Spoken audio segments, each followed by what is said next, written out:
Hey there, neighbors.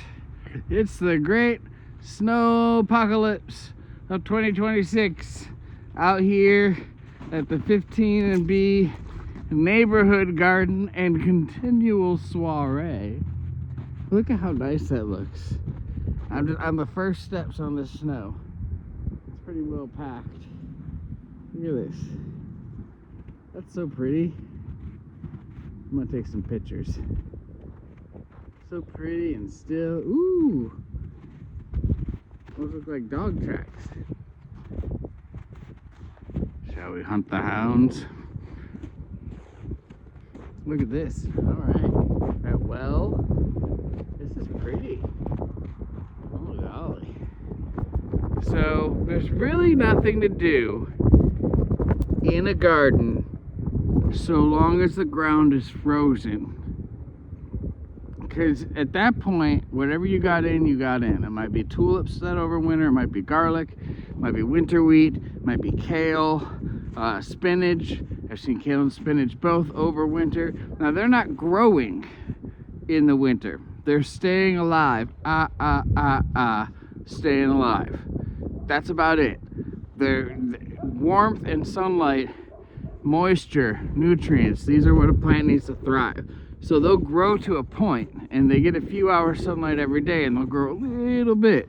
But what you're getting mostly in the cold seasons, the shoulder seasons as they call them, to your regular summer growing season, is that cold snap is good for your carrots, your greens, you know, things that are in the ground. Like we got a bunch of garlic here, and it's dying back here because of this cold, but it's gonna keep growing sprouts and shoots from the middle and maintain. Garlic actually requires a snap and a freeze to stratify and begin to cleave from a clove into a bulb.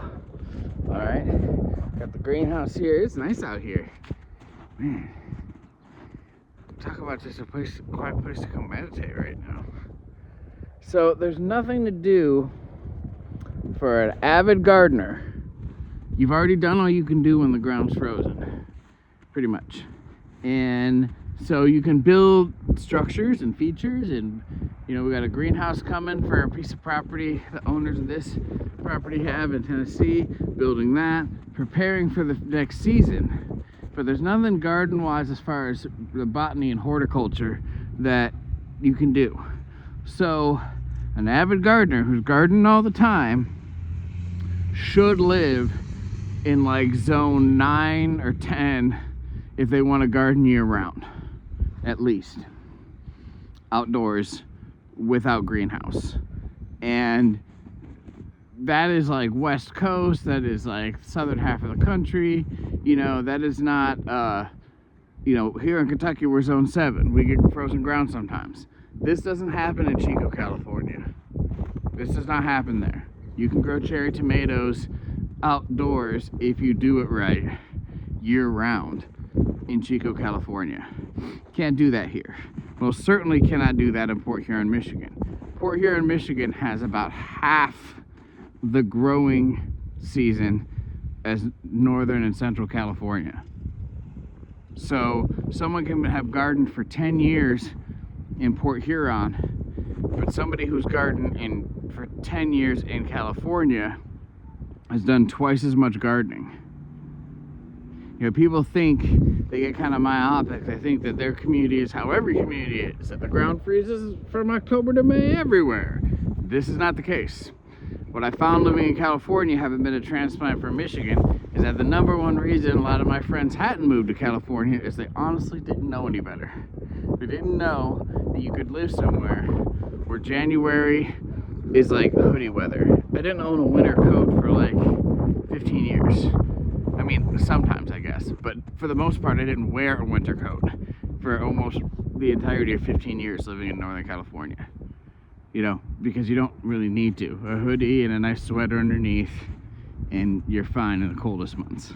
So there's stark difference between zone 7, zone 9 or 10, zone 5, even 4 and 3 in Michigan.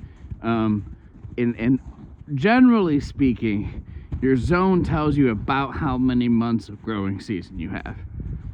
It can vary, but generally speaking, and by that growing season, it means like growing a summer tomato plant, an annual. That doesn't include shoulder seasons. You can add a month or so on either end if you grow the right things in the spring and fall. That's a lot of information. I gotta move on to other things, but I really wanted to come out here and get a real vision of the garden with the snow. It's just real pretty. You know, we're working on you know, accentuating the infrastructure that's here with tasteful art and decoration this year. The functionality of the space is in place. Now we're working more on the form. And so that was our transition last year from conventional gardening to permaculture. Now it's the form. Form follows function. Function first, then form. That's good design. And that's it for today. Thanks for watching.